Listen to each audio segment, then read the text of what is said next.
Al-Fatihah. Alhamdulillah, bismillahirrahmanirrahim. Rahmanirrahim, maliki yaumiddin, iyyaka na'budu wa nasta'in, ihdinas siratal mustaqim, siratal ladzina an'amta 'alaihim ghairil maghdubi 'alaihim waladdallin. Amin. Bismillahirrahmanirrahim. Alhamdulillahi rabbil alamin. Salatu wassalamu ala abil qasimil amin sayyidina Muhammadin wa ala alihi wa sahbihi ajma'in. Subhanaka la ilma lana illa ma 'allamtana innaka antal alimul hakim. La hawla wa la quwwata illa billahil aliyyil azim. Rabbi shrah li sadri wa yassir li amri wahlul 'uqdatam min lisani yafqahu qawli. Saddid lisani wahdi qalbi bihaqqi sayyidina Muhammadin sallallahu alaihi wasallam. Allahumma salli wa sallim ala sayyidina Muhammad wa ala alihi wa ashabihi salatan la nihayata li kamalihi wa adadi kamalih. Allahumma salli wa sallim ala sayyidina Muhammad al-fatih lima uliq wal khatim lima sabaq nasiril haqqi bil haqq wal hadi ila siratikal mustaqim. Sallallahu alaihi wa ala alihi wa sahbihi haqqa qadrihi miqdaril azim. Bismillah rabbil azim. Salatu wassalamu alaika ya sayyidi wa nadhiri qallat.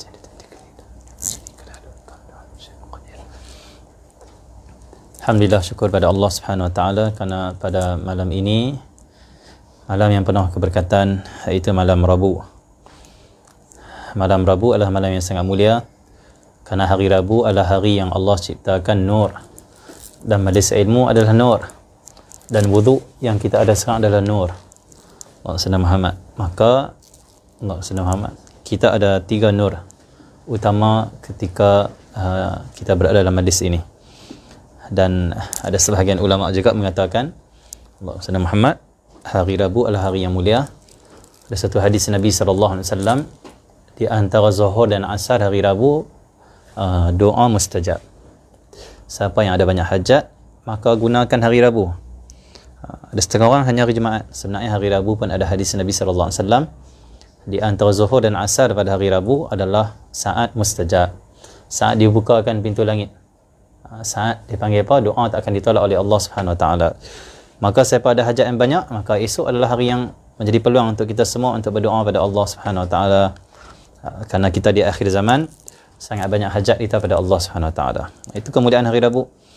Dan ada ulama mengatakan juga, hari Rabu siapa yang mati padanya, maka dia itu bukan orang munafik dan dia adalah orang mukmin. Sebab Allah tidak akan mematikan orang munafik pada hari Rabu. Dan kebiasaan wali abdal itu mati pada hari Rabu. Jadi disebut oleh ulama lah. Dia hari Rabu di antara hari yang mulia. Hari Jumaat, hari Isnin, hari Rabu. Itu 3 hari yang paling mulia. 3 hari yang paling utama. Selepasnya itu ada turutan-turutan. Tapi hari yang mulia apa? Hari Jumaat yang pertama, yang kedua hari Isnin, yang ketiga hari Rabu.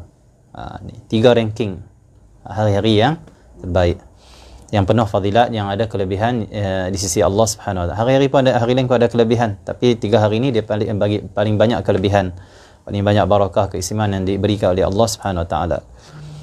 Dan hari Rabu juga adalah hari yang dimuliakan oleh umat-umat terdahulu.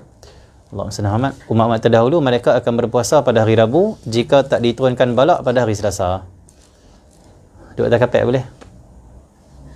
Ada lapik tu? Sian, saya tak faham. Allah SWT, orang terdahulu, umat-umat terdahulu, Allah SWT Muhammad, kebiasaan balak akan turun pada hari Selasa. Hari Selasa, hari turunnya balak pada umat-umat terdahulu. Alhamdulillah, Allah jadikan kita umat Nabi SAW, hari Selasa bukan hari turun balak. Allah SWT Muhammad. Kerana Nabi SAW dah doa pada kita semua supaya kita dilindungi oleh balak. Itu Rasulullah SAW. Allah SWT Muhammad. Kalaupun nak turun balak, tak akan hancur semuanya umat. Berkat doa Nabi SAW. Bahkan tak akan turun balak selagi mana Nabi Muhammad bersama kita. Wa anta fihim, Al-Quran kan, ma kunna mu'adzibin, apa semua. Jadi selagi Nabi Muhammad berada di dalam satu kelompok, satu negeri, tak akan dibalak semuanya, tak akan dihancurkan. Allah SWT. Kata ulama, ini satu kemuliaan Nabi Muhammad SAW. Kenapa?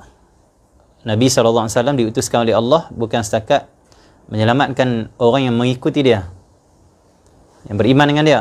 Bahkan orang yang kafir pun dapat manfaat juga daripada Nabi Muhammad SAW. Ini jelas ayat Quran, wa ma arsalnaka illa rahmatan lil alamin. Tidak kami utus engkau wahai Rasulullah SAW melainkan menjadi rahmat untuk sekalian alam. Alam tu termasuk orang kafir. Alam masih wallah, selain Allah Subhanahu wa taala. Kafir, mukmin, binatang, tumbuh-tumbuhan, batu-batu, pasir, laut, sungai, langit, bumi, apa saja alam ni, termasuk malaikat, semuanya menumpang rahmat Nabi SAW. Dan rahmat Nabi itulah rahmat Allah SWT. Allah telah melimpahkan semuanya kurniaan yang kesempurnaan pada Nabi SAW. Bahkan Allah jadikan Nabi itu rahmat, bukan lil muslimin, bukan lil mu'minin, bukan lil nas ataupun lil malaikah, tetapi lil alamin, semua manusia. Allah SWT. Tak bunyi pun. Manusia seluruhnya. Jadi Allah SWT Muhammad bila sebut rahmatan lil alamin, maka orang kafir pun dapat rahmat Nabi SAW di dunia dan di akhirat. Di dunia, macam mana orang kafir dapat rahmat, dapat dia panggil apa, manfaat daripada diri Nabi Muhammad yang rahmat ini? Melalui ayat ini. Allah kata apa? Kami tidak akan azab satu kaum itu, wa anta fihim, bagaimana engkau bersama dengan mereka, berada bersama dengan mereka wahai Rasulullah. Ayat ini turun waktu Nabi di Mekah. Waktu di Mekah, Nabi disakiti, Nabi difitnah, Nabi celah, dimaki, dikata. Tetapi Allah tak turunkan azab dan balak pada semua ahli Mekah kerana kamu bersama dengan mereka. Selagi kamu ada, semuanya selamat. Allah SWT. Itu Nabi Muhammad SAW. Maksudnya apa? Ini mulianya, agungnya Nabi SAW yang mendapat dia panggil apa, manfaat daripada diri Nabi Muhammad, semuanya. Bahkan kalau azab Allah turun, binatang, tumbuh-tumbuhan, apa yang ada di Mekah semuanya akan hancur. Tetapi disebabkan Nabi Muhammad SAW, semuanya selamat. Itu Nabi SAW. Ini kemuliaan Nabi, keagungan Nabi SAW. Cumanya orang yang menolak dakwahnya di dunia, ia memang selamat kerana Nabi bersama dengan mereka. Tetapi di akhirat akan diazab, tidak akan selamat. Na'udzubillah min dzalik. Itu rahmat, itu kasih sayang dibawa oleh Nabi SAW. Bahkan tengok rahmatnya Nabi SAW waktu mana ke Taif. Ini bukan Nabi tempat Nabi duduk pun. Ini tempat yang Nabi ziarah ataupun Nabi pergi untuk dakwah kepada Allah SWT. Waktu itu penduduk Taif baling Nabi, celah Nabi, hina Nabi, sehingga kan kata ulama Nabi pergi ke Taif itu dalam keadaan bajunya putih. Nabi suka pakai baju warna putih, sehingga Nabi kata pakailah kaum putih kerana pakaian putih dicintai oleh Allah Subhanahu Wa Taala. Bahkan jadikan dia kafan mautakum, orang mati di kalangan kamu kafankan dengan putih. Kenapa? Kain putih adalah kain dicintai, disukai oleh Allah Subhanahu Wa Taala. Boleh je kita nak pakai pelbagai color warna, sebab Nabi pun ada color-color warnanya bajunya. Tetapi kalau boleh ada waktu tertentu kita pakai putih, ataupun kebanyakan waktu kita pakai putih. Ataupun kalau semuanya tak putih, paling kurang seluar kita putih ke, atau baju saja putih ke, ataupun lebay kita putih ke. Khususnya kita menghadiri solat Jumaat. Jangan kita pergi solat Jumaat pakai baju selain putih. Habib Umar kalau pergi solat Jumaat nak hidupkan sunnah Nabi, ta'zim, nak muliakan sunnah Nabi SAW. Kadang hari Jumaat sunnah kita pakai putih solat Jumaat. Apa Habib Umar buat? Dia pakai semua putih. Lebay atas ni putih, saban dia putih, jubah di luar ni putih, yang dalam tu putih, kasut pun putih. Kita tengok kasut pun putih. Kalau musim sejuk, Habib Umar akan pakai stocking warna hitam, datang mengajar Tandar Mustafa apa semua. Tapi bila mai nak pergi solat Jumaat, mai hari Jumaat nak pergi solat Jumaat, Habib Umar akan pakai stocking warna putih. Cincin Habib Umar warna putih, tongkatnya warna putih. Putih semuanya. Kenapa? Nak mentakzimkan, nak muliakan sunnah Nabi SAW. Allah SWT. Cuma saya mengajak waktu ni, mengajak hari Jumaat, putih hari Jumaat, ada seorang pakcik tanya, dia kata, Ustaz macam mana? Kereta saya putih lah, kira lagi lengkap lah, semuanya putih. Baguslah kalau kereta pun putih. Cuma jangan yang kereta tu dah hitam, picak pula warna putih hari Jumaat. Itu jangan macam tu, sampai macam tu lah. Okay, dan memang Habib Umar kereta dia warna putih. Kebanyakan para habaib kita di sana, guru kita di Kota Tarim, mereka warna kereta mereka putih. Tak apalah, wallahu alam, kita tak tahu apa yang hikmah daripada mereka memilih warna putih. Mungkin nak dicintai oleh Allah, disukai oleh Allah Subhanahu Wa Taala, dan mungkin dia panggil apa, negara dia panas, mungkin kurang sikit daripada menyerap panas kan. Jadi kita nak pakai kereta warna apa, terpulang cita rasa kita masing-masing lah, terpulang. Jadi Nabi pun ada coloring lah dia panggil. Nabi pun ada color dia pakai. Semuanya yang putih yang paling utama, yang paling afdal putih.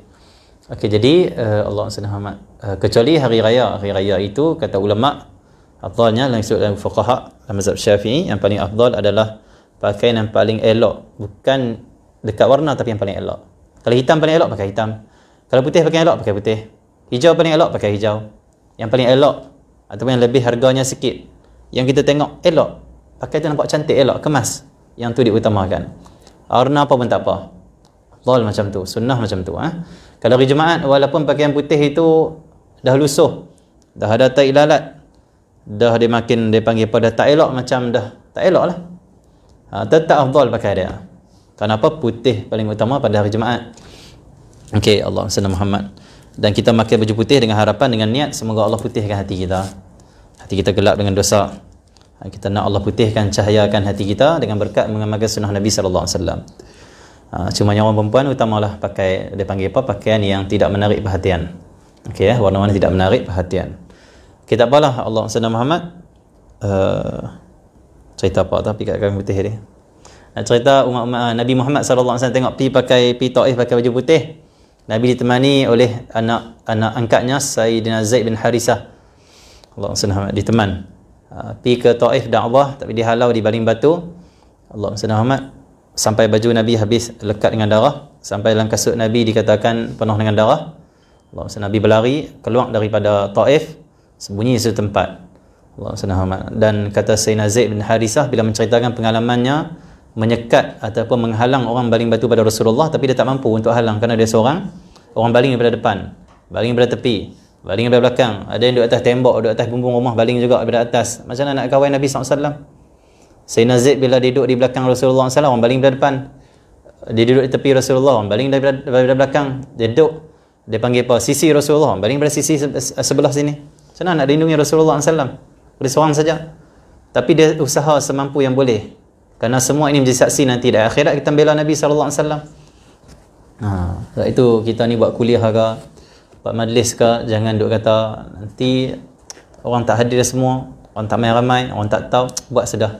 Jadi saksi nanti di akhirat kita telah menghidupkan sunnah, membantu agama Allah, berdakwah ke jalan Allah Subhanahu Wa Taala. Kita post ilmu, hadis, kalam-kalam ulama, kalam-kalam hikmah dalam Facebook, ataupun share dalam TikTok, share dalam dia apa lagi saya tak tahulah benda-benda dan sebagainya lah. Kita share, jangan terlintas di hati kalau aku share orang baca kah, kalau aku share nanti orang akan ambil manfaat kah. Share saja, jangan fikir orang tolak, fikir kita dah buat apa yang disuruh oleh Allah dan Rasul. Itu fikir diri kita, kenapa fikir orang? Kita dakwah dekatkan diri pada Allah, kan nak dekatkan diri pada orang. Orang kita letak macam letak tepi. Kita nak Allah, aku dakwah nak Allah, aku dakwah supaya nanti jadi saksi nanti depan Allah dan Rasul nanti di akhirat. Allah tanya aku tentang ilmu yang aku mengaji, aku gunakan untuk apa? Dakwah. Allah tak tanya berapa ramai yang baca, berapa ramai yang like. Itu bukan tujuan kita. Tujuan kita adalah nak ridha Allah Subhanahu wa ta'ala, inallaha biidnihi wa sirajan munira. Seperti Rasulullah SAW. Di Nabi SAW, Sayyidina Zaid bin Harisah, dia tahu dia tak mampu lindungi Nabi. Nabi pasti akan kena batu, tapi usaha juga. Bila selepas peristiwa ini Sayyidina Zaid bin Harisah balik, orang tanya, wahai Sayyidina Zaid bin Harisah, bagaimana perasaan kamu waktu nak dibaling batu penduduk Taif? Bukan batu kecil, ada yang batu besar, ada macam-macam batu. Yang penting puas dengan baling Nabi SAW Muhammad. Jadi Allah SWT Muhammad, kata Sayyidina Zaid bin Harisah, ketika mana aku sedang menahan Rasulullah daripada terkena batu itu, Allah SWT dibaling oleh penduduk Taif, aku merasakan seperti mana, aku merasakan bahawa hari aku ke Taif itulah hari kematian aku, kefatanku, kerana beratnya aku menanggung batu-batu yang dibaling oleh mereka. Mereka tak target Sayyidina Zaid bin Harisah, mereka target Nabi Muhammad. Siapa yang lebih kuat tanggung di waktu ni? Nabi Muhammad. Nabi Muhammad SAW. Kalau Sayyidina Zaid bin Harisah yang hanya menahan, bukan ditarget oleh orang, dah rasa macam hari tu hari mati, sebab cedera dah teruk. Kepalanya berdarah, badannya berdarah, pahanya berdarah, kakinya berdarah, tangannya berdarah, semuanya. Allah SWT. Luka habis, luka, terkoyak, ada yang cari kulit-kulit semua. Dia kata hari ni Muhammad hari kekuatan aku, beratnya sakit ni. Lebih-lebih Nabi Muhammad yang menjadi target, lebih sakit lagi.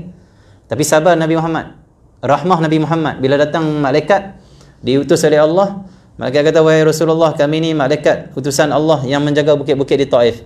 Kalau kita pergi ke Taif, bukit di Taif tu banyak, dia macam tu, bukit Taif berpuluh-puluh, beratus-ratus mungkin. Kita pergi Taif, kita tengok bukit dia banyak. Dia bukan macam Gunung Jerai Seketui tu. Dia banyak macam tu. Kami nak angkat bukit-bukit di Taif ni, kami nak hempak. Maksud matikan, tamatkan riwayat penduduk Taif. Kerana mereka menyakiti Rasulullah SAW. Tapi rahmah Nabi SAW, Nabi kata apa? La. Tidak. Bahkan aku mengharapkan Allah Muhammad, bahkan aku mengharapkan apa yang dalam sulbi mereka itu, apa yang ada dalam sulbi mereka itu, keturunan mereka, terima apa yang aku bawa. Okey, hari ni mereka tolak, aku harap sulbi mereka terima. Allahumma hdi qaumin fa innahum la ya'lamun. Waktu terkejut para malaikat, kena teruk macam ni, tak mau dibalas. Tak mau mereka dibalas, musuhnya dibalas. Bahkan doakan pula musuh. Ada orang yang disakiti, dimaki, difitnah, tiba-tiba dia doakan orang tu. Sikit orang macam ni. Tapi orang yang macam ni lah ikut Nabi Muhammad sallallahu alaihi wasallam. Kita selalu, bila kita disakiti, kita nak dibela. Kita disakiti, kita nak sakitkan balik orang yang sakiti kita. Itu bukan ajaran Nabi Muhammad. Itu ajaran syaitan. Ajaran Nabi Muhammad, maafkan saja, doakan hidayah. Kalau perlu sangat tindakan undang-undang, barulah aku ambil. Tak perlu, maafkan, settle. Baik-baik, Allah doakan manhaj Nabi Muhammad sallallahu alaihi wasallam. Okey, jadi Allah Muhammad tu Rasulullah. Nabi doakan dalam sulbi. Contohlah kita ini, tirulah Rasulullah. Contoh makcik-makcik kita, ibu-ibu kita kadang-kadang nak bimbing anak tak mau dengar cakap. Jangan putus asa, bimbing saja, dakwah saja, doakan saja. Kalau anak kita ini tak dia orang soleh, tak dia wali Allah, alim, mungkin cucu dah dalam sulbi tu. Sabar saja. Nabi Muhammad sabar saja. Allah Muhammad. Kita tak sabar, kita kata aku doa Allah tak dengar. Anak aku ni memang dah tak guna. Anak aku ni memang dah tak ada harapan. Anak aku ni memanglah lingkup rosak. Siapa yang kata macam tu? Siapa yang pasti benda tu? Itu tak pasti. Kerana banyaknya orang kadang-kadang awalnya tak elok, akhirnya elok.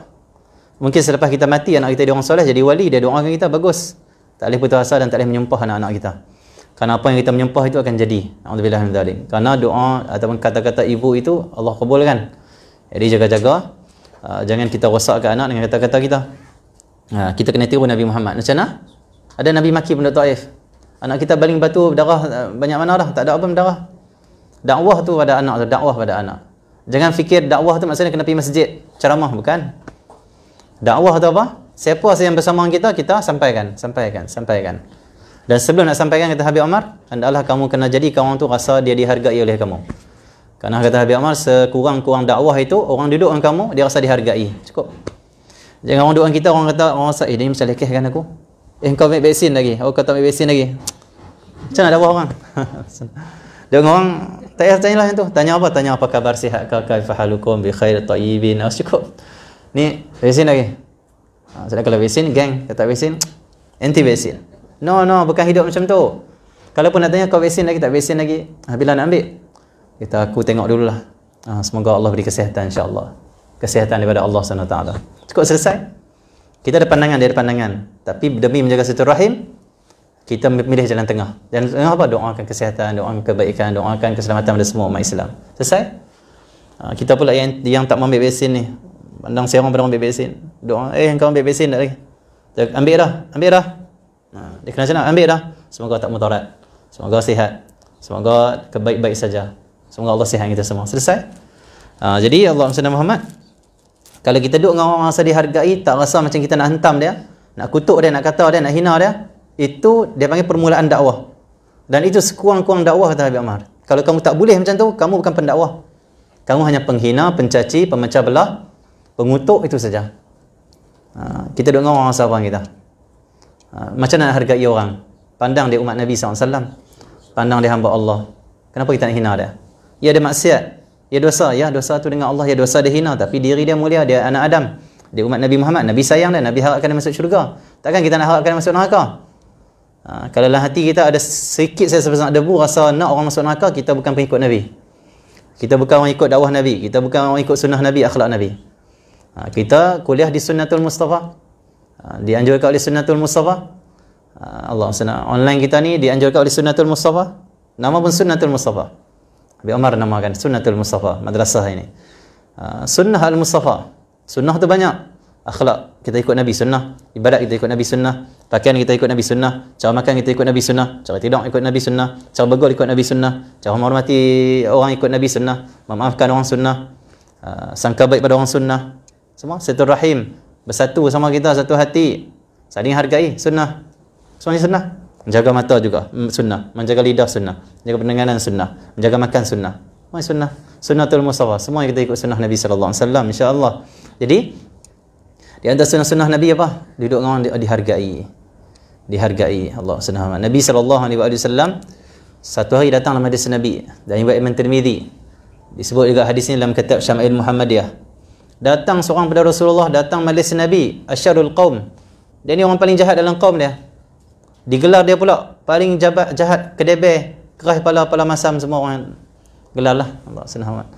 Jadi duduk dalam majlis Nabi, dia hadir majlis Nabi sallallahu alaihi wasallam. Dalam hadis riwayat itu Nabi paling banyak tengok dekat dia. Dan Nabi tengok dia sambil senyum. So akhlak Nabi sallallahu alaihi wasallam dalam majlis, Nabi siapa yang hadir dalam majlis ni Nabi akan tengok semuanya. Dia akan kuliah macam tu. Nabi tak kuliah macam ni. Hendaklah kita taqwa pada Allah, dekatkan diri pada Allah. Bangun sembahyang, tak ada. Nabi dia macam tu. Sehingga kan orang yang hadir majlis Nabi suka. Kenapa? Nabi layan dengan tengok. Kan ada sebahagian guru kita cerita, ada sebahagian orang yang duduk belakang tiang masjid Nabi. Dia buat daripada batang kurma. Dia tu tak nampak Nabi, dia macam, tapi Nabi akan ubah sikit kedudukan Nabi akan tengok dia macam tu. Insya-Allah. Macam tu. Nabi sallallahu alaihi wasallam. Nabi akan tengok semuanya satu persatu. Kecuali lah waktu Nabi khutbah, Nabi tak akan tengok semuanya. Khutbah adabnya straight. Tapi itulah sebahagian ustaz dia khutbah macam kuliah. Tuan-tuan, kita itu bukan akhlak Nabi, itu bukan cara sunnah Nabi SAW. Itu kena mengaji maksudnya. Ya kita pandai ceramah tapi kena duduk dengan ulama talaqi, apa fuqaha kata macam ni, sunat khutbah macam mana, apa yang makruh dalam khutbah macam mana, ngaji satu-satu. Kalau kita pandai ceramah orang kata naik. Kita pun buat, tuan-tuan kita pandai nak ceramah tak pakai tag. Kita ni tuan-tuan apa dia ni? Itu bukan khutbah Jumaat. Khutbah Jumaat serius. Siqah, dia panggil apa? Menggerunkan. Dia naik, dia tengok depan saja. Ada sebagian sebab tak larat dia duduk atas. Wah, masa boleh.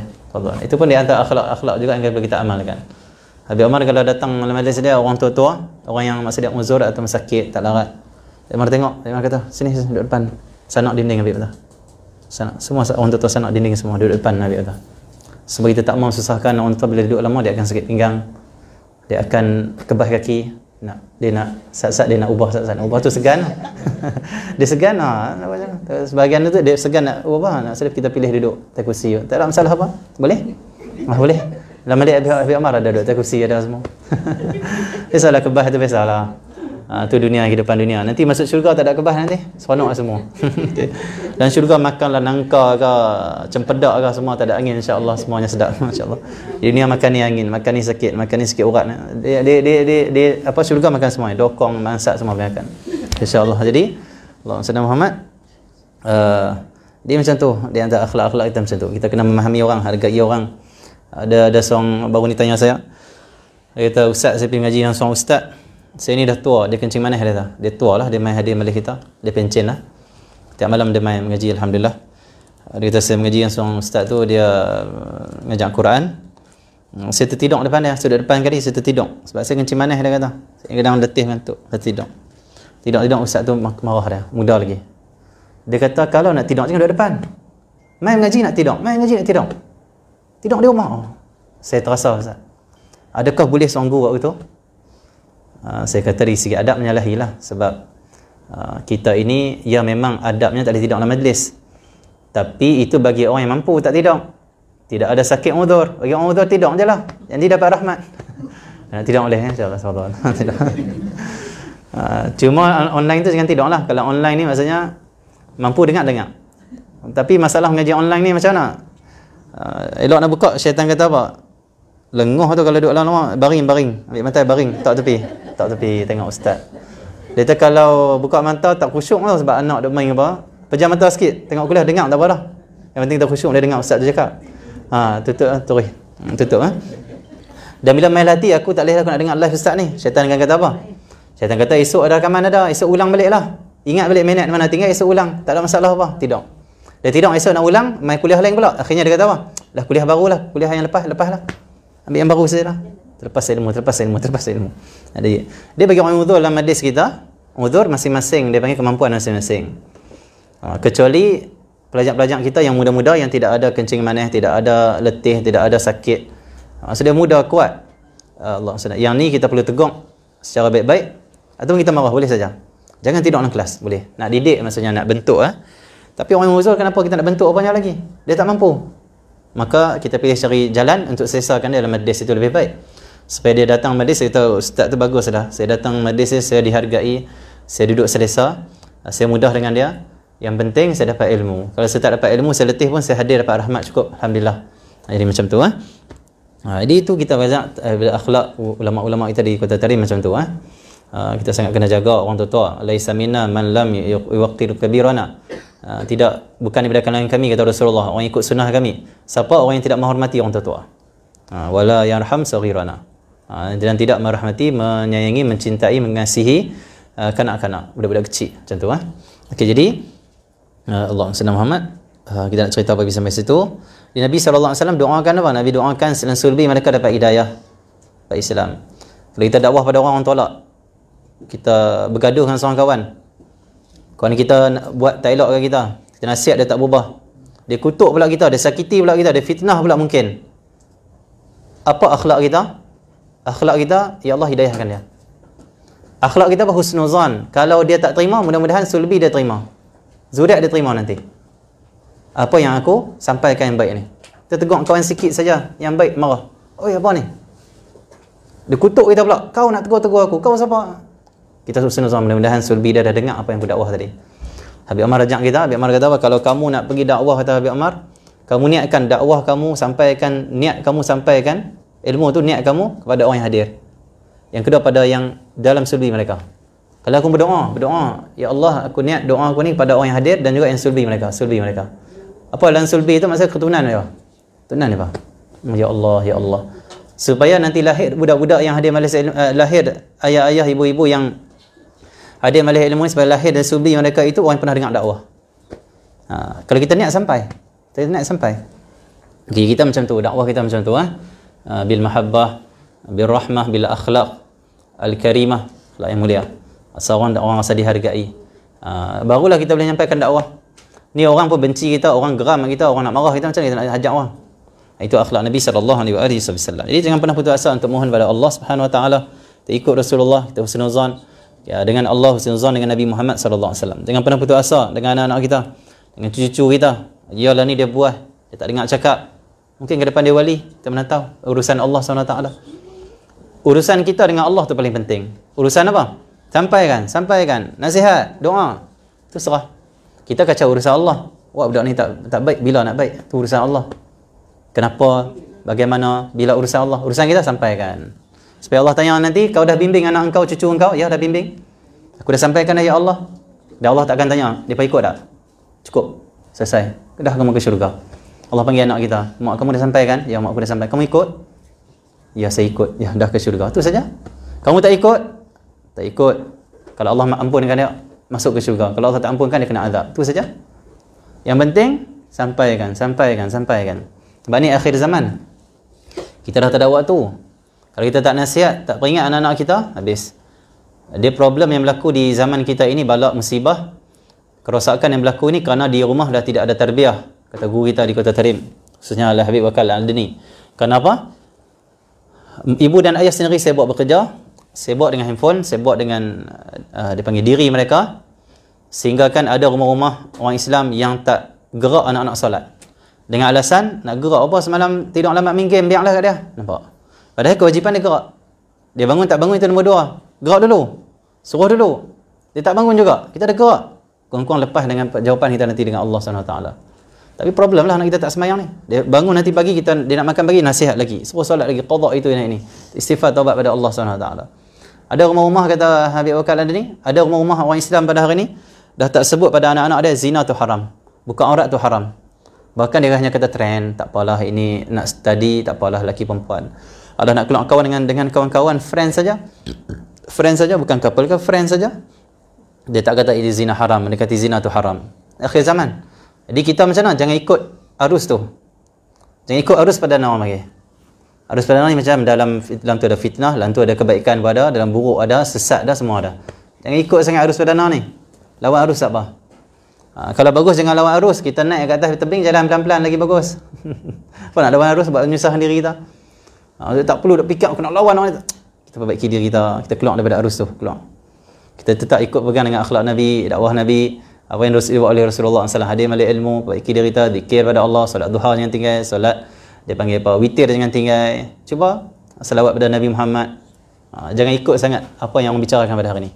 Sebab apa yang ada pada hari ni adalah dia panggil apa? Fitan yang dia panggil apa, yang menyesatkan banyak. Kalau kita masuk untuk mengambil tahu, dia akan menarik kita. Lebih baik kita dengan diri kita dan keluarga kita. Alaika bi khuwaisati nafsika. So, dalam hadis Nabi kata apa? Bila kamu tengok idza ra'aita syuhan muta'an. Apabila kamu melihat Allah SWT, syuhan muta'an. Syuh ni apa?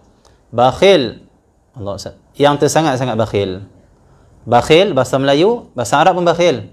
Bakhilun, bakhil. Bakhil itu apa? Orang minta kita tak bagi walaupun kita ada. Kita tak peduli orang yang memerlukan. Kita rasa kalau kita bagi kurang duit kita, tak ada faedah macam tu. Bakhil.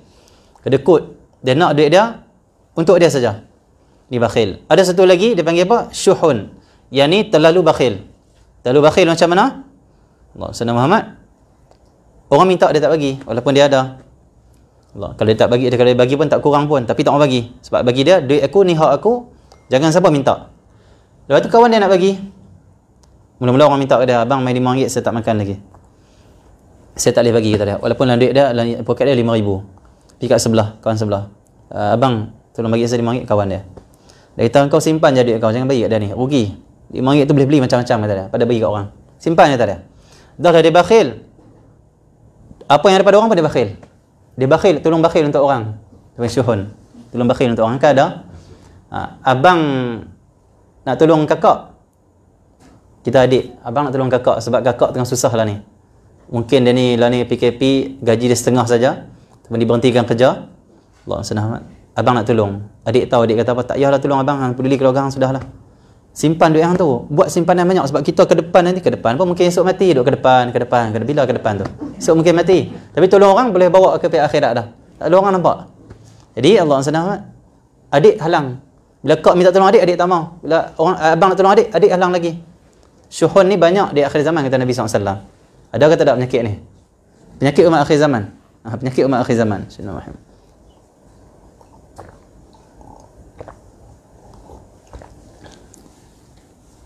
Ataupun bakhil ni tak semesti dia keluarkan duit. Kadang-kadang keluarkan idea orang bakhil nak infakkan diri dia ke jalan Allah, khidmat ke jalan Allah, bakhil juga. Orang dia tak mau pergi khidmat di masjid, ada program. Kawan dia nak pergi, dia kata tak usah pergi lah. AJK tu bukan ni masalah depa ni. Tolong depa pergi. Tolong masjid kena AJK ke kena masjid? Kena Allah SWT. Pergi saja. Kita tak setuju dengan AJK tu. Pergi saja. Aku buat kerana Allah SWT.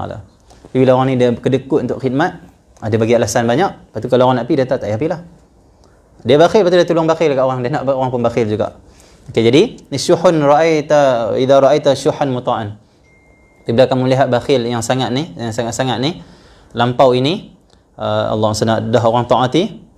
Maksudnya semua orang jadi bakhil lah macam tu. Bakhil ditaati. Ikut sifat bakhil tu, tak mau buang, tak mau cuci, tak mau ikut Nabi pemurah. Kerana Rasulullah SAW ajwadan nas dalam hadis. Adalah Nabi SAW tu ajwadan nas. Apa itu ajwadan nas? Manusia paling pemurah sekali. Nabi SAW pernah datang kepada Rasulullah SAW. Sebab tu di zaman ni perlu bersihkan jiwa, dengar banyak akhlak Nabi, dengar banyak sirah syama'il Nabi supaya kita tahu diri kita buruk. Kena ikut Nabi SAW. Nabi SAW satu hari datang kepada seorang kafir. Dia tahu, Rasulullah SAW, saya susah, saya perlukan pertolongan. Nabi nak cuba tarik dalam Islam dan Nabi pun pemurah. Bukan setakat Nabi pemurah pada orang mukmin, termasuk orang kafir. Kerana Nabi ini dia diutuskan pada semua, kafir ataupun Islam. Semua tu umat dia. Cumanya kalau mukmin itu dia ada pertolongan dan ada khas lah untuk dia tu. Rahmat khas lah. Doa Nabi lagi dia dapat, berkat Nabi lagi. Kalau kafir setakat dapat pemberian Nabi lah. Tapi untuk menarik mereka masuk Islam. Ya Rasulullah, aku ni susah tolong aku, engkau pemimpin Madinah. Jadi kafir zimmi kita perlu buat baik pada mereka. Nabi kata siapa yang sakiti zimmi sakitkan aku. Allah, yang kita kena musuhi, lawan, tak akan tolong langsung, kafir harbi. Yang angkat senjata untuk menikam dan membunuh orang Islam, menghancurkan negara Islam dan sebagainya. Okey, jadi Allah SWT Rasulullah kata engkau pergi ke sana, ada di antara dua lembah sana, di antara dua lembah sana ada kambing milik aku, kata Rasulullah. Dan kambing milik Rasulullah semuanya terbaik, gemuk-gemuk semuanya. Kerana Nabi SAW waktu mana Nabi di rumah Halimatus Sa'adiyah, Nabi masih kecil, Allah SWT, kambing Halimatus Sa'adiyah ni banyak. Dan setiap hari isteri pada Halimah akan bawa kambing-kambing ini milik dia ini pergi cari rumput. Tempat kering kontang susah nak cari, tumbuh-tumbuhan, tapi bercarilah. Bila cari dapat sikit, kurui-kurui, kecil-kecil kambing. Bila Rasulullah hadir, dibawa Nabi ke rumah Halimatus Sa'adiyah, disusui oleh Halimatus Sa'adiyah, tiba-tiba kambing semua yang kurus jadi gemuk. Kerana sepanjang masa dilihat kambing itu mengunyah saja, tapi tak ada makanan. So, makan. Akhirnya orang terkejut, Halimatus Sa'adiyah punya kambing semuanya gemuk, semuanya sihat. Susunya pun banyak. Walaupun tak diberi makan apa pun. Kenapa? Kerana berkat Nabi SAW. Dan Halimatus Sa'adiyah mengatakan, aku merasa luar biasa sejak Muhammad di rumah aku. Pelbagai aku lihat, aku menyaksikan. Keberkatan demi keberkatan, keberkatan demi keberkatan. Halimah waktu nak susui Nabi, susu dia tu macam tak banyak. Dia pun orang susah, duduk di kampung. Kecil, mungkin dia panggil isi susu tak banyak lah. Start susui Nabi, susu dia menjadi banyak. Jadi lebih maksudnya. Barakah, itu Nabi SAW. Dan seterusnya. Tambah kambing milik Nabi SAW, Nabi bilang. Dia kata, engkau pergi ambil kambing sana milik aku. Silakan ambil semuanya.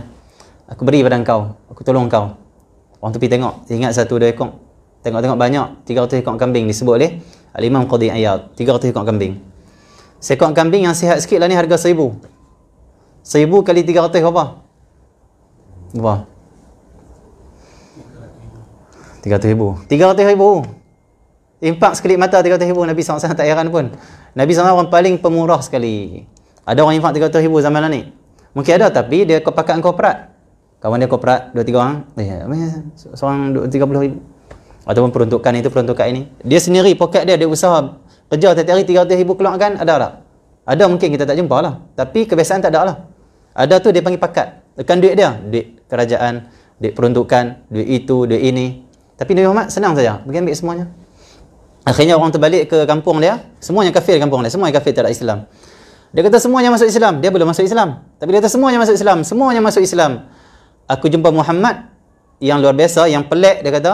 Tidak takut sedikit pun kefakiran. Dia panggil apa? Kefakiran. Kepapaan tak ada. Ikutlah. Ini bukan orang biasa lah. Agama dia betul lah.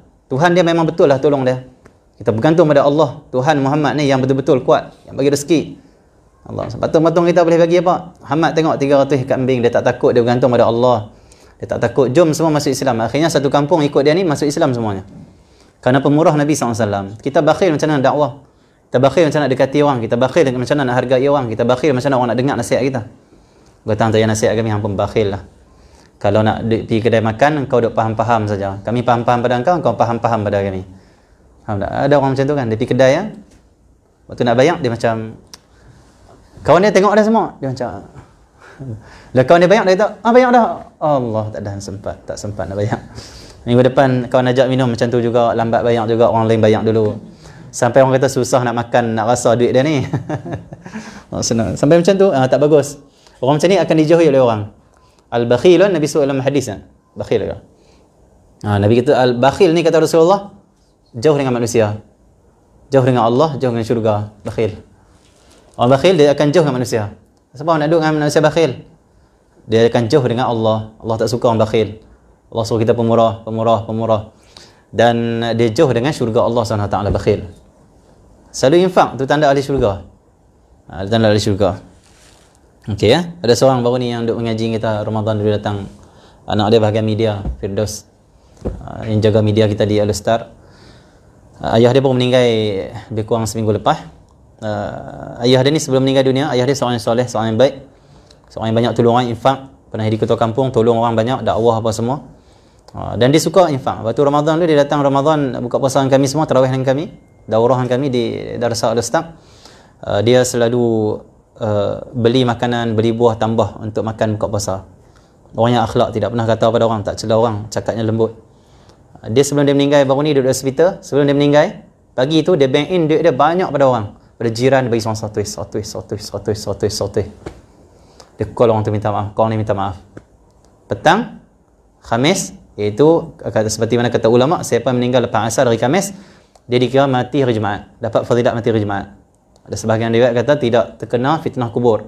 Zina kubur ni maksudnya himpitan kubur yang sampai selisih tapi tidak masuk. Semoga kita mati hari Jumaat. Itu sakit lah. Dan tidak kena azab kubur. Diampun. Bahkan ada juga kita syahid. Dikira syahid. Jadi dia infak. Tu amal last dia. Kenapa? Hidup dia suka infak. Kerana kata Nabi kah, kata ulama. Siapa yang Allah SWT, kita akan mati, macam mana kita hidup? Hidup kita suka apa? Mati macam tu. Orang suka kerja, hidup mati waktu kerja. Suka kerja. Kerja saja hidup dia. Mati waktu kerja. Kalau kerja dia ikhlas, kerja dia kerana Allah, cari nafkah kerana Allah, mati syahid lah. Sedang berjihad, cari nafkah. Kalau kerja tu semata-mata duk nampak kereta besar, rumah besar, mati dia sibuk dengan dunia, na'udzubillah su'ul khatimah. Ibadatnya tidak ada dan sebagainya. Orang suka sukan, mati waktu main sukan. Orang suka menyanyi, mati pun masih tak tinggal lagi menyanyi. Orang suka ibadat, mati waktu ibadat. Suka ilmu, mati waktu nak ilmu. Suka sedekah, mati dengan amal dia sedekah. Dan itu sebaik-baik amal sebelum kita mati, sedekah. Okey ya? Kerana sedekah itu dapat menolong dan dapat menghalang daripada azab Allah SWT. Sedekah kita.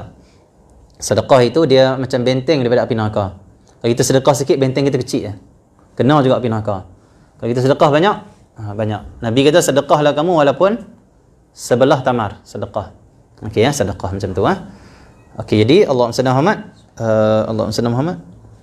Cerita apa tadi pergi sana sampai sana. Dia husnul khatimah, tengok. Husnul khatimah, banyak ibadah, banyak buat kebaikan, sedekah dan sebagainya. Okey, jadi Allahumma salli Muhammad, kita ikut Nabi kita Muhammad sallallahu alaihi wasallam. Jadi saya nak sebut awal tadi sekali tu saya nak sebut apanya. Zaman dulu Muhammad dulu balak tuan hari Selasa. Ni mukadimah tak habis lagi ni. Isi pakai tak ada lah. Stop dekat ni. Cerita mukadimah ni cerita pasal hari Rabu ni, malam Rabu. Itu saja. Pergi sampai sana sini. Jalan-jalan lah. Jalan-jalan cari ilmu. Jangan jalan-jalan cari makan. Cari makan dapat darah tinggi ke mana jantung sakit tak payah. Bahaya. Cari ilmu kuat rohani, bertambah iman tak apa bagus. Jangan bertambah penyakit. Tu makan, jalan-jalan cari makan bertambah penyakit tu. Jadi Allah SWT, apa di antara fadilat hari Rabu, umat terdahulu mereka akan puasa hari Rabu. Kenapa? Dulu bila bala Allah nak turunkan, Allah turunkan hari Rabu. Hari Rabu Allah turunkan bala. Hari Selasa. Pembetulan, hari Selasa. Bila hari Selasa, minggu tu tak turun bala, apa mereka buat? Mereka akan puasa sebagai syukur pada Allah tak turun bala. Umat terdahulu. Umat terdahulu kalau bala nak datang, mesti hari Selasa. Terdahulu. Sebab itu di antara doa-doa diamalkan di Hadramaut, di Kota Tarim, oleh guru kita, para habaib kita, doa apa? Allahumma ya kafiyal bala, ikfinal bala, qabla nuzulihi minas sama. Itu 7 kali. Ya Allah, Ya Allah, Ya Allah, Ya Allah. Ulang 3 kali. Allahumma ya kafiyal bala, ikfinal bala, qabla nuzulihi minas sama. Ya Allah, Ya Allah. Ni sampai subuh hari Selasa. Supaya mudah-mudahan hari Selasa ni hari yang dicipta balak, selalunya dicipta balak, dia turunkan balak, tak turun balak pada kita. Itu diamalkan oleh ulama. Dia Selasa boleh amalkan 3 kali ulang-ulang. Yang pertama doa, Allahumma ya kafiyal bala, ikfinal bala, qabla nuzulihi minas sama. Allahumma ya kafiyal bala, wahai Allah yang menahan bala. Allahumma salli Muhammad. Allah menahan bala. Ikfinal bala, angkatlah kami atau selamatkanlah kami, lindungilah kami ataupun angkatlah pada kami. Allah dia panggil apa? Tahanlah pada kami, halanglah kami sebelum bala itu turun daripada langit. Tak selamat. Allah selamat. Lepas tu sebut ya Allah 7 kali. Ya Allah, Ya Allah, Ya Allah, Ya Allah, Ya Allah. Ulang ni 3 kali. InsyaAllah tak kena balak. Sebab insyaAllah mudah-mudahan. Jadi umat terdahulu akan puasa hari Rabu. Masalah hari Rabu tu hari yang sangat mulia.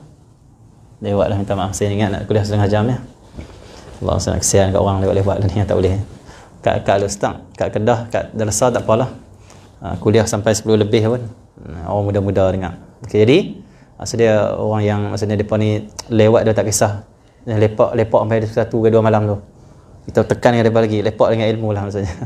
Jadi kalau makcik-makcik kita apa semua kita kena fahami macam tu Jadi Allah SWT Muhammad bukan abang tak larat semuanya. Tapi kalau lama-lama tak larat juga, saya pun tak larat. Semua larat nama kedua boleh insya-Allah ilmu ni kita minat semua kan. Tapi agak-agak juga letih juga masalah letih juga Jadi tu hari Rabu. Kita duduk malam Rabu, malam yang sangat barakah. Jadi perbanyakkan zikir pada Allah SWT. Jangan tinggal zikir pada Allah, jangan tinggal. Ini fitnah akhir zaman. Ini sebagai penutup kita lah. Yang pertama, jangan tinggal zikir pada Allah SWT. Zikir banyak-banyak. Siapa zikir banyak, selamat insya-Allah. Kerana orang zikir pada Allah SWT adalah kekasih Allah SWT. Kata ulama dalam kitab Jami'ul Ulumi wal Kalam, Jawami' ataupun Jami', iaitu karangan Al-Imam Ibn Rajab Al-Hambali. Disebut itu kata-kata para salaf, para ulama berkenaan dengan orang yang banyak berzikir pada Allah.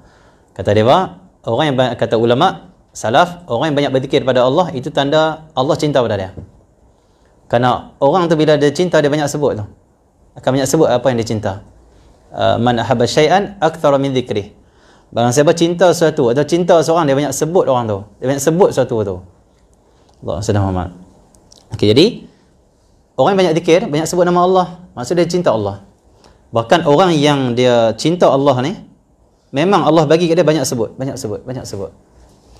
Nabi Musa AS pernah tanya Allah, wahai Allah, Allah sedang Muhammad, engkau tunjukkanlah pada aku, ajarkanlah aku bagaimana aku nak bersyukur pada engkau. Nabi yang tiap-tiap hari syukur pada Allah dengan nikmat pun minta lagi, bagaimana aku nak bersyukur? Maksud dia nak yang terbaik, nak bersyukur cara yang terbaik. Ya Alhamdulillah tu dah syukur, Tuhan tu dah syukur, tapi bagaimana yang terbaik dalam bersyukur? Nak terbaik, nak terbaik, nak sempurna, nak perfect macam tu.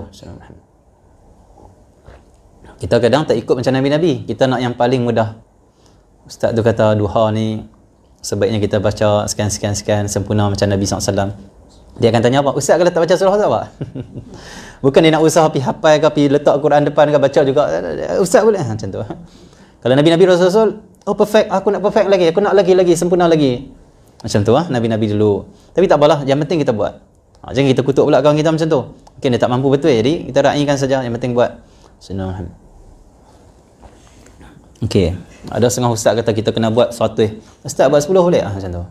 Kalau betul-betulnya 100 ustaz, kalau buat 1000 boleh tak? Macam tu bagus. Okey.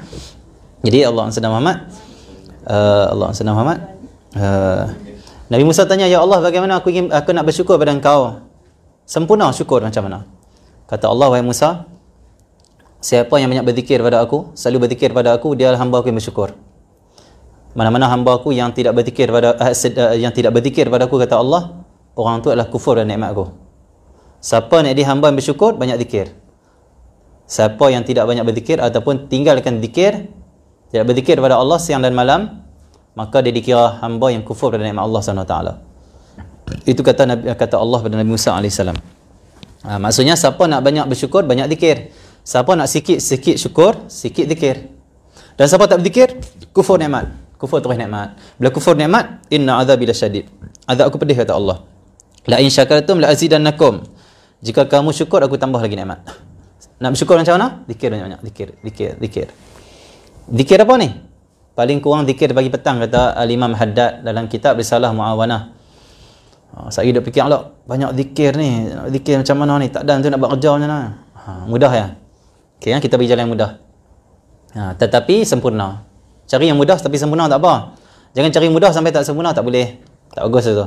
Ini mudah sempurna. Al-Imam Haddad masukkan satu hadis dalam Risalah Muawanah. Satu hadis Nabi SAW, Nabi kata apa? Barang siapa yang menjaga 2 waktu. Pada awal paginya dan juga akhir siangnya.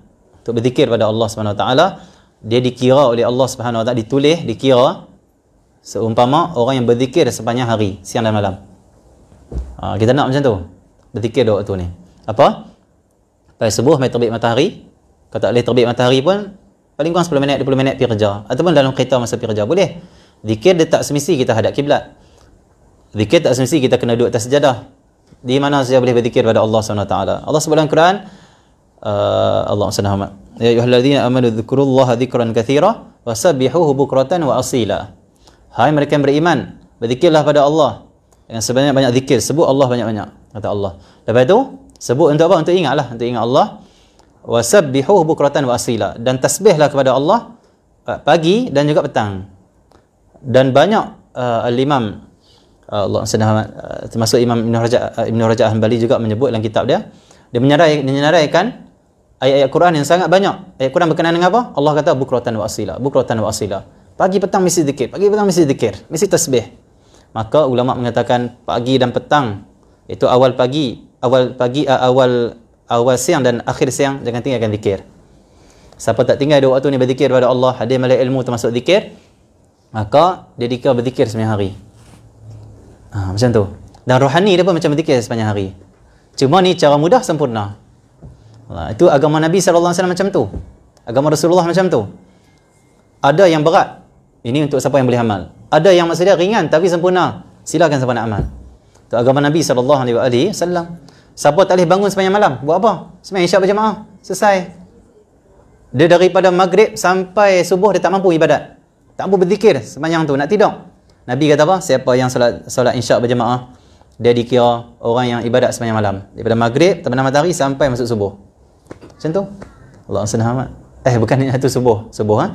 Subuh Nabi kata siapa yang solat fardu jemaah subuh, pembetulan, siapa yang solat fardu jemaah subuh dikira ibadat sembahyang malam.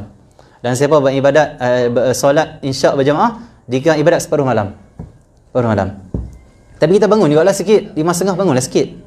Cuma kalau nak sembahyang malam tak mampu kan? Okey, subuh jemaah jaga. Tak boleh jemaah di masjid. Ada peraturan ataupun kita ada halangan sikit. Mungkin tutup, mungkin had dan sebagainya. Ajak anak isteri tu solat sekali. Solat sekali. Lagi bagusnya kata Al-Habib Abdul Qadir As-Saghaf. Guru pada Habib Amar, Habib Bakar ada ni, dikatakan dia boleh kutub. Duduk di Jeddah dulu. Al-Habib Abdul Qadir As-Saghaf kata apa? Yang terbaiknya kamu wahai orang lelaki solat jemaah di masjid. Sebab itu hak kena tunaikan hak kita. Allah SWT. Itu tuntutan. Ya, walaupun dia bukan fardu ain dalam mazhab Syafi'i, walaupun dia fardu kifayah sebahagiannya, ada yang mengatakan sunat muakkadah. Tapi itu hak yang kita perlu tunaikan. Jadi, pergi solat jemaah di masjid kata dia. Itu yang paling utama untuk orang lelaki. Tinggalkan semua anak isteri. Lepas tu macam mana? Lepas wirid selesai baca doa, solat sunat dan sebagainya, balik ke rumah ajak anak isteri solat jemaah sekali lagi kita. Mereka pertama kali lah, kita kali kedua solat jemaah. Apa hukumnya? Mengulangi solat jemaah fardu, hukumnya sunat. Tidak wajib, hukumnya sunat. Maka yang kedua ni solat isyak kita contoh menjadi sunat bukan jadi wajib. Faham tak? Dan mereka yang ikut kita menjadi wajib. Yang penting kata Habib, jangan kamu tinggalkan solat jemaah di masjid dan jangan anak-anak kamu dan juga isteri kamu tidak solat berjemaah di rumah. Contoh. Dan kamulah imam dia. Rumah itu lebih barakah kerana pemimpin, ketua keluarga itu sendiri yang jadi imam. Itu yang terbaik yang kata Habib. Tapi berapa kali kita amal? Pernah ada kita amal. Sepatutnya macam tu kata dia. Tapi kita dipikir banyak, aku sembahyang isyak tu kira clear dah satu tu, nak buat 2 kali. Tambah-tambah sembahyang isyak. Terbatal rakaat kedua. Allah nak kena ulang pula dah. Ambil wudu pula. Teruk. Sepatutnya kita sembahyang banyak lah, macam bagus sembahyang banyak. Okay, jadi macam tu. Jadi yang pertama banyakkan zikir pada Allah. Syekh Sultan Al-Arifin, Syekh Ibrahim bin Adham, dia satu malam tidur dengan dia. Teman dia tidur. Dia pun mungkin musafir, tidur. Kata seorang ni yang temankan Syekh, dia panggil apa, Sultan Al-Arifin, Syekh Ibrahim bin Adham. Kata setiap waktu aku terjaga di tengah malam, ketika aku tidur sebelah Syekh Ibrahim bin Adham, aku akan terdengar dia sedang berzikir pada Allah. Pelik tak? Kira sama-sama nak tidur ni, okey aku tidur dulu lah. Kau tidur, kita tidur. Dia pun tidur. Kita terjaga ke satu, dengar dia duduk zikir la ilaha illallah la ilaha sampai tidur. Kita jaga ke kedua, dengar dia berzikir lagi. Ketiga, dengar zikir lagi. Keempat zikir lagi. Kan pelik. Pagi subuh, lepas subuh dia ni kata, dicerita oleh Syekh Imam Ibn Rajab Al-Hanbali cerita kisah ni. Kata dia lepas subuh, semayang apa semua, dia tanya Syekh Ibrahim Adham, wahai Syekh, hai Imam, engkau ni setiap malam, setiap waktu aku jaga tengah malam, engkau mesti berzikir. Tak betul-betul engkau berzikir. Kau tidur macam mana? Aku inginlah nak jadi macam engkau, tapi aku tak boleh buat. Aku cuba tiru engkau, tapi tak mampu, aku mengantuk. Kata dia, dzalika fadlullah yu'ti man yasha. Dzalika fadlullah yu'tihi man yasha. Itu saja ayat Syekh bin Adham. Maksudnya apa? Dzalika fadlullah. Ini kurniaan Allah. Saya kurniaan Allah pada aku ni. Yu'tihi man yasha. Allah ni dia beri kurniaan dia pada siapa dia nak, dipilih. Engkau Allah tak pilih macam ni, aku Allah pilih macam ni, alhamdulillah. Dzalika min fadli apa? Allah hadza min fadli rabbi. Itu awliya Allah. Itu jawapan dia. Jadi, kalau Allah sayang pada kita, Allah akan beri kurniaan dia. Apa kurniaan? Banyak berzikir pada Allah. Berzikir pada Allah memang seronok. Memang bahagia, memang gembira. Siapa dapat kelazatan dia, dia tak mahu bicara dengan orang. Dia nak bicara dengan Allah. Kata ulama, banyak akan bicara dengan Allah daripada bicara dengan orang. Bicara dengan Allah macam mana? Zikir, baca Quran. Dua tu. Yang pertama, banyakkan zikir, kita akan selamat. Kenapa? Orang yang banyak berzikir adalah orang bersyukur. Orang yang banyak berzikir adalah orang yang cinta Allah. Maka orang yang cinta Allah, orang yang banyak dia panggil apa, syukur pada Allah, tak akan dia ni terjatuh dalam kehancuran di akhir zaman. Dia akan selamat insya-Allah. Ada seorang ulama, orang dengar dia tasbih banyak kali. Orang tanya dia, "Wahai Syekh, engkau ni kami tengok siang dan malam tasbih saja tak letih-letih ke? Kau banyak mana engkau buat tasbih tiap hari, subhanallah subhanallah." Kata dia, kalau tak salah aku kira 100,000 sehari. Kalau aku tersilap kira mungkin 90,000. Silap pun masih 90,000. Kalau kita tersilap, orang tahu berapa? 100. Kalau tersilap mungkin 10 ya. Sikit lah. Dia kalau silap pun banyak dia, tak ada rest kalau ada silap. Tak nak lawan dia lagi kalau ada silap pun. Kalau silap banyak pun mungkin 50,000, tak boleh lawan lagi kita macam mana nak buat. Data kalau tak salah aku bilang lah kata dia 100,000 setiap hari. Itu wirid harian aku. Ada setengahnya 40,000. Engkau banyak tasbih, orang tanya 40,000 kata dia. Itu pun mereka kata sedikit saja tasbih kami pada Allah. Sikit saja ni. Macam tu ah. Jadi banyakkan zikir yang pertama, nak bersihkan jiwa kita. Karena akhir zaman ni penyakit hati ni cepat masuk. Terutamanya hasad dan saling membenci. Penyakit umat akhir zaman kata Nabi SAW. Da'ul umam Nabi sebut. Penyakit umat-umat terdahulu. Penyakit apa? Pasti akan menjangkiti kamu kata Rasulullah. Yang pertama hasad sama kamu, yang kedua saling membenci. Tengok pasal Covid, berapa orang putus silaturahim? Bukan ratusan, mungkin ribuan. Kerana Covid, berapa orang left group? Kerana vaksin, berapa orang left group? Berapa orang pandang serong pada saudara dia? Hina saudara dia. Fitnah akhir zaman. Ya wabak-wabak. Ya ikhtiar. Tapi bagaimana akhlak kita, sikap kita dengan orang sekeliling kita. Macam tu. Ujian Allah Subhanahu Wa Taala. Patutnya cukuplah kita pilih jalan tengah, hormati saja, doakan kesihatan. Cukup macam tu saja. Allah SWT. Jadi, tetapi datang di akhir zaman ini penyakit-penyakit umat akhir zaman. Apa? Saling benci-benci. Tengok ni, dan apa jadi? Itu penyakit Yahudi Nasrani. Mereka semayang di masjid. Dia pergi berzikir, mungkin pergi balik ilmu, tapi dalam jiwa, dalam hati dia hati Yahudi Nasrani. Itu akhir zaman. Luarannya jubah, mungkin pakai lebay lagi, mungkin pakai lidak lagi. Luarnya Islam, macam sunnah Nabi Muhammad, tapi hati dia Yahudi Nasrani. Kenapa ada saling benci sama orang Islam, orang beriman? Na'udzubillah min dzalik. Jadi kita jangan saling benci. Kau Covid, semoga Allah pulihkan kau, Allah sembuhkan kau. Kalau kau Covid, jangan mai sini. Kenapa? Kau duduk dulu. Tak macam tu, semoga Allah sihatkan kau. Yang terbaik kau rehat dulu di rumah. Cukup. Tu kita doa, ya Allah pelihara aku. Bismillahirrahmanirrahim, macam tu. Lepas tu kalau yang vaksin pula, engkau ambil vaksin, okey, semoga Allah sihatkan kau. Engkau tak ambil, semoga Allah sihatkan kau. Apa masalahnya? Kenapa dia saling benci? Kenapa ada pro dan depan anti? Kenapa? Siapa yang buat ajaran ni? Syaitan. Syaitan cuba nak pecahkan kita. Syaitan cuba nak musuh kita, bagi musuh apa? Saling musuhi. Kenapa? Apanya? Semua umat Nabi mulia, semua anak Adam mulia. Cukup kita doakan saja, hormat pandangan orang, macam tu saja. Kalau kita rasa kita betul, okey, bagi pandangan pada dia. Ini sebenarnya ni bagus, ini cukup. Tapi bukan kita pandang serong, pandang ini orang tak faham, ini jahil, ini tak ikut orang ramai, ini tak ikut apa ini. Cukup kita ni tetap saudara aku, tak apalah. Allah ada, Allah sihat ini. Engkau pada ikhtiar engkau, aku ada ikhtiar aku. Ikhtiar engkau cara ubat sekian-sekian, ikhtiar aku cara ini cucuk sekian-sekian. Selesai. Tapi siapa yang buat ajaran tu macam tu? Bergaduh, anak isteri, ada yang bercerai-berai. Ada yang kata pada mak ayah kalau tak vaksin saya tak mau balik ziarah mak ayah. Ada mak ayah kata apa, kalau engkau tak ambil vaksin engkau bukan anak aku. Ada semuanya yang berlaku dalam masyarakat kita. Siapa buat ajaran ni? Syaitan. Syaitan buat ajaran ni. Allah SWT. Dia saling benci-benci, saling bergaduh, saling putus satu rahim. Sedangkan kita ni ambil vaksin dengan kita putus satu rahim. Kita tak ambil vaksin dengan kita putus satu rahim. Mana yang bahaya? Putus satu rahim. Nabi sebut hadis sahih riwayat Muslim, la yadkhulul jannah qati'. Tak masuk syurga orang yang putus satu rahim. Dalam riwayat lain, walaupun mati dalam Kaabah. Ibadat haji ni, zikir semua, luarnya Islam, tapi hatinya ada Yahudi Nasrani. Ada saling membenci, hasad apa semua. Putus satu rahim. Dia tawaf haji, menangis-nangis doa, ya Allah, ya Allah. Lepas tu orang kata, mai dalam Kaabah, masuk dalam Kaabah solat. Dia pun solat taubat lah, solat itu, solat ini contohnya. Tapi ada putus satu rahim, suka putus satu rahim. Mati dalam Kaabah. Orang kata, Masya Allah, wali ni mati dalam Kaabah. Masuk sana, Allah kata, no way, tidak boleh masuk syurga. Kenapa? Engkau pernah putus satu rahim. Tak boleh kata Nabi SAW. Walaupun mati dalam Kaabah, maksudnya ahli ibadat kuat. Mati dalam Kaabah tu ahli ibadat sungguh lah tu. Tak boleh masuk syurga kata Nabi SAW. Jaga situ rahim. Hormati, banyakkan diam. Kalau jadi macam nak ada perbahasan, diam. Aku utamakan situ rahim. Tak memutuskan situ rahim. Itu kita kena buat macam tu. Kita bangkit, kena sedang diri kita. Syaitan sedang main dengan kita. Syaitan jadikan kita ni, dia panggil apa? Bahan catur macam tu. Catur orang ni untuk pecah apa ni. Syaitan catur orang ni untuk musuh orang ni. Kita jangan ikut syaitan. Kita rahmah, kasih sayang, saling maafkan, hargai. Itu Nabi Muhammad SAW punya ajaran. Yang kedua, kita kena banyakkan selawat pada Nabi SAW. Kerana orang yang banyakkan selawat, dia akan dapat rahmat. Selawat itu rahmat. Banyakkan selawat pada Nabi SAW. Ini keselamatan akhir zaman. Kata ulama, siapa nak selamat daripada fitnah akhir zaman, nak selamat daripada musibah, wabak, balak yang ada banyak ni, selawat pada Nabi Muhammad. Kerana apa? Kan selawat tu rahmat. Bila turun rahmat, balak angkatlah. Tak mungkin balak bersama dengan rahmat, tak mungkin. Majlis kita ada rahmat, tak mungkin balak turun waktu ni. Tak mungkin. Tapi kalau rahmat diangkat, rahmat tak turun, balak turun. Maka selawat pada Nabi SAW banyak-banyak. Ajak anak isteri kita selawat pada Nabi SAW. Sehari 1000 kalau boleh. Kita nak masuk bulan Maidul Rasul. Tak sampai 10 hari. Suburkan hati cinta pada Nabi Muhammad. Selawat banyak-banyak. Paling kurang 400 kali. Ataupun 300. Kalau boleh 1000. Kita akan tengok perubahan dalam diri kita. Kita akan tengok Allah mudahkan urusan kita. Kita akan tengok hati kita makin hidup. Hati kita makin rahmah. Orang yang dulu kita musuhi, kita mula rasa bersalah. Oh, dulu aku bertumbuk dengan orang tu. Gaduh, persusuran dengan orang tu. Astagfirullah.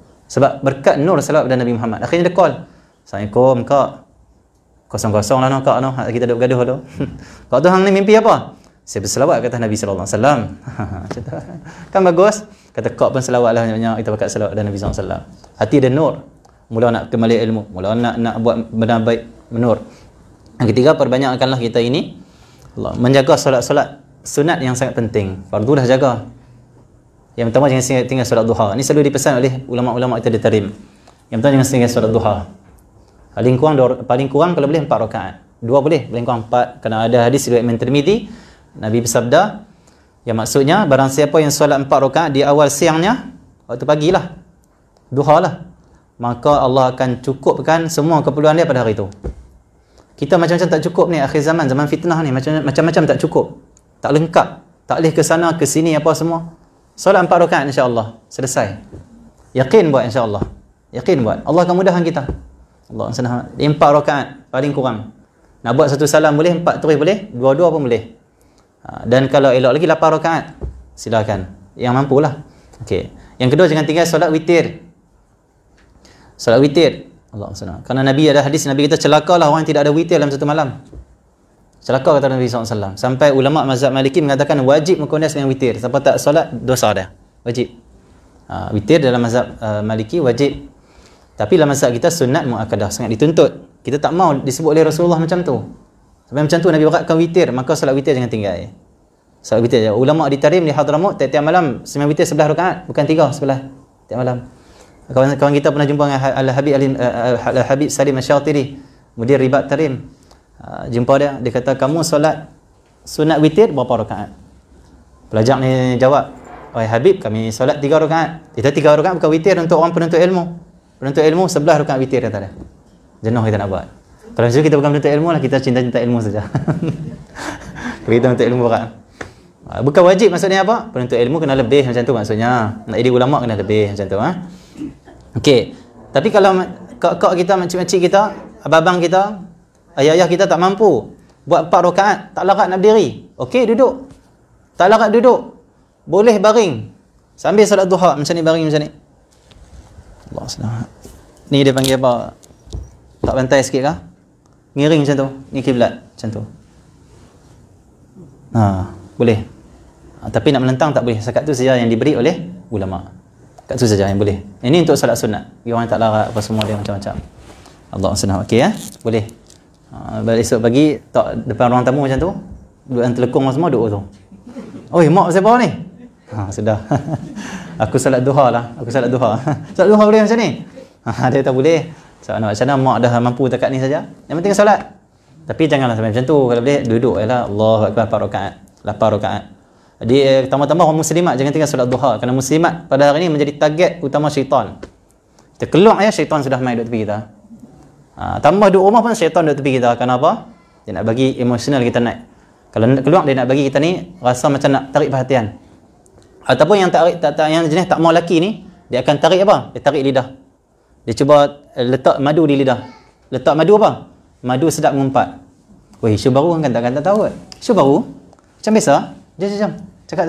Jom. Kalau tak mengumpat, dia suka kata. Dia akan situ. Syaitan, kalau syaitan wanita lah target pertama di akhir zaman. Salat duha ni, siapa istiqamah tiap hari, kata ba'dul arifin, setengah ulama arifin billah kata apa? Siapa salat duha tiap hari ikhlas kerana Allah tiap hari, nafas dia boleh membakar syaitan. Perempuan jangan tinggal salat duha. Suami kita nak keluar rumah, dia main, dia kata apa? Tu suami kau nak kahwin dua tu. Dia tiba-tiba emosional dengan suami dia. Abang nak pergi mana? Tak boleh katanya elok. Abang nak keluar pergi mana? Abang nak pergi kahwin lah. Boleh, silakan. Kan bagus. Nampak? Isteri saya datang tak? Bahaya. Dah datang? Minta maaf. Bahaya balik. Kantoi. Jadi ni bukan, ni lah untuk orang lain ya. Bukan untuk saya.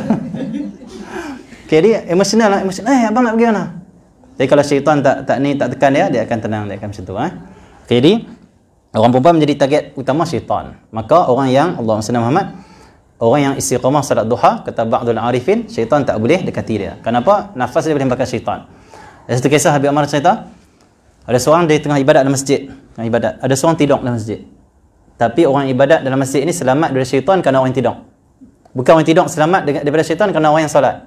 Kenapa? Syaitan nak masuk dalam masjid, syaitan tak boleh hampiri. Kenapa? Syaitan lihat orang yang tidur ini adalah orang yang istiqamah salat duha tiap hari. Kalau dia masuk dalam masjid, dia kena nafas orang salat duha tiap hari, terbakar dia. Kalau dia tinggalkan. Jadi sebab tu orang kalau kena gangguan dan sebagainya, sihir, salat duha tiap hari. Kalau boleh buat 8 tiap hari, 8. InsyaAllah nur salat duha, berkat salat duha, syaitan takkan hampiri dah. Sembuh penyakit dah. Salat duha jangan tinggal. Salat witir jangan tinggal. Dan satu lagi solat, Allah senang, kalau boleh solat qabliyah subuh jangan tinggal. Ambil 3 tu cukup lah. Yang lain tu buatlah tambahan lah. Semua penting. Kerana disebut oleh dalam kitab Imam Ghazali, Ihya Ulumuddin, kata Imam Ghazali, siapa yang membaca di qabliyah subuhnya, solat sunat sebelum subuh ni, rakaat pertama Fatihah dan Alam Nashrah, rakaat kedua Fatihah dan Alam Tawrakai, kata Imam Ghazali, musuh tak boleh mudaratkan dia. Tak boleh apa-apakan dia. Musuh banyak, syaitan musuh, jin kafir lah, iblis musuh, Yahudi Nasrani yang nak menghancurkan umat Islam tu musuh, orang munafik musuh, banyak musuh zaman ni. Tapi untuk keselamatan kita macam mana? Gantung pada Allah, ibadah pada Allah. Sebelum subuh kalau boleh. Kalau macam mana kalau kita dah solat subuh, tapi masih orang dah solat subuh, okey, solat subuh dulu. Lepas solat subuh dengan imam dan sebagainya, balik solat qabliyah subuh tu. Dia tahu itu jadi qada, tak jadi qada. Disebut dalam kitab dikarang oleh Kifayatul Muhtadi, ada sebut siapa pengarang dia, Syekh Arsyad Banjari kan. Dalam tu menyebut solat sunat ini selagi mana ada waktu tak dikira qada. Contoh kita nak sembahyang asar, tiba-tiba imam dah sembahyang, kita pun sembahyang. Balik kita sembahyang sunat sebelum asar. Qada ke? Tidak qada. Kenapa? Waktu asar masih ada. Kecuali kita sembahyang sunat sebelum asar itu pada waktu maghrib baru dia qada. Cumanya kita kena sembahyang sunat sebelum fardu lah. Cuma ni kita terlepas. Kita boleh ganti selepas dia. Tapi masih lagi dapat fadilat yang sama kerana dalam waktu asar. Kecuali kita tahu dah tinggal qabliyah asar, nak main takraw lagi, tak dan lah. Lepas maghrib lah, qada balik sembahyang sunat sebelum asar ni, fadilat tak sama kerana waktu lain. Jadi boleh balik sembahyang subuh. Macam witir, ada sebahagian fuqaha mengatakan salat witir afdal bagi orang yang qasar tak boleh bangun malam, dia sembahyang sebelum tidur, afdal. Siapa yang yakin bangun sebelum subuh, afdal akhirkan malam ni dengan solat witir. Dan siapa yang terlepas solat witir dah masuk subuh, bagian fuqaha dalam mazhab Syafi'i, kita mengaji dulu di Tarim, boleh lagi dia sembahyang witir selagi mana belum dia angkat takbir solat subuh. Walaupun dah adzan subuh, Allahu akbar, terjaga. Dah terjaga macam mana? Boleh buat solat witir lagi lah. Putuslah kalau orang call kan. Putus kan, tak apalah. Dia macam mana? Kita Allahu akbar. Betul, lepas Allahu akbar, solat sunat qabliyah subuh, lepas sunat qabliyah subuh baru solat fardu subuh. Kecuali kita nak, dia panggil apa, nak solat di masjid, maka solat witir saja, solat subuh, habis tu nanti balik qabliyah subuh. Macam tu. Tapi kalau kita solat sunat witir selepas kita angkat takbir solat subuh, jadi qada. Sebelum angkat takbir fardu subuh, walaupun dah masuk subuh, tak jadi qada. Bayan fuqaha kata begitu. Mazhab Syafi'i. Macam tu Jadi boleh buat. Jadi tak ada alasan kita kata witir aku tak mampu buat, witir tak boleh buat, witir terlepas. Boleh saja sebelum tidur, bangun tidur, sebelum solat subuh, semuanya boleh. Atau qada pun boleh. Jadi jaga solat ini dipelihara oleh Allah. Ini pesan-pesanan ulama-ulama kita macam itulah. Dan yang di samping itu banyakkan doa pada Allah keselamatan zahir dan batin, keselamatan kita dunia dan akhirat. Semoga kita semua dirahmati oleh Allah Subhanahu Wa Taala. Semoga kita yang hadir diberkati oleh Allah, diangkat darjat, dipelihara zuriat kita. Dan semoga Allah bersihkan hati kita daripada penyakit-penyakit umat-umat terdahulu yang dihinakan oleh Allah. Semoga Allah masukkan dalam hati kita sifat mulia, sifat Nabi Muhammad sallallahu alaihi wasallam. Semoga Allah berkati rumah ini, Allah berkati majlis ini, Allah kabulkan semua hajat mereka yang hadir, Allah ampunkan dosa semua yang hadir. Allah jadikan majlis kita yang penuh barakah, penuh nur, cahaya ini Allah sampaikan kepada anak kita, zuriat kita yang berada di rumah kita ataupun yang ada di sulbi kita. Semoga Allah Subhanahu Wa Taala memandang kita dengan rahmat. Allah selamatkan kita dari fitnah akhir zaman, fitnah dajjal. Semoga Allah selamatkan muslimah di akhir zaman, tidak dipergunakan oleh syaitan, tidak diperkudakan oleh syaitan, dan juga Allah selamatkan muslimin daripada kita ni terjebak dengan benda-benda yang menyebabkan hinanya diri kita, terjebak dengan zina, terjebak dengan benda-benda yang dimurkai oleh Allah Subhanahu wa taala. Sallallahu alaihi wasallam. Alhamdulillah.